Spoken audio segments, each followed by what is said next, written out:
Hey guys, North Star Knife Reviews. I don't generally do rants, but I'm going to talk about this a little bit. And hey, for Tom at Knife Flights, there's a plane going over, so you can hear it. Anyhow, I have been doing these little shorts, and I posted one today that had a Kershaw Clash. It's like a $15, $18 knife, and somebody posted or commented on, said, why don't you do a knife or video with better knives, not this junk? Well, the knife may not be for you. It may be inexpensive. It's HCR, which is, pretty basic steel. That doesn't make it junk. It may make it a knife that's not for you, but that doesn't mean it's bad. Every knife on here was under 20 bucks. In fact, except for this one, I think they're all under 15. This Schrade I got on sale for $4.20 shipped to my door. Is it a great knife? It's okay. It works. It does what I needed to do. That's what I'm asking for the knife. This Rough Rider, this Ganzo, this CRKT Squid, they're all cheap knives. That doesn't mean they're bad. Just because you don't like a knife, doesn't mean you have to knock it. I get there are some knives out there that are dangerous. They don't lock up right. They've got big problems. Yeah, that might be junk. But these knives are not.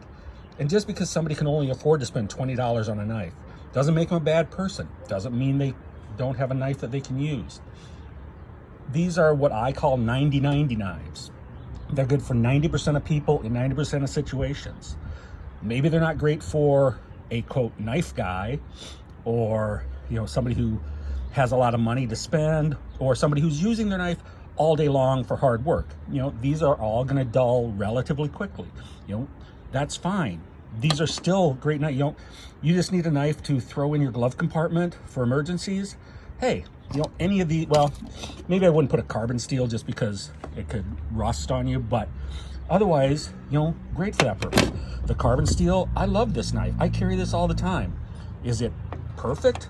Oh, hell no. But it does what I ask it to do. This Squid is not my favorite. I hardly ever carry it because I just don't like the way it fits in my hand. Doesn't mean it's bad. Just because you don't like something doesn't mean that somebody else doesn't either. You don't have to knock it.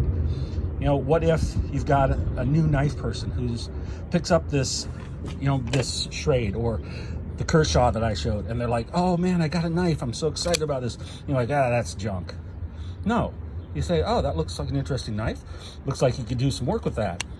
What do you like about it?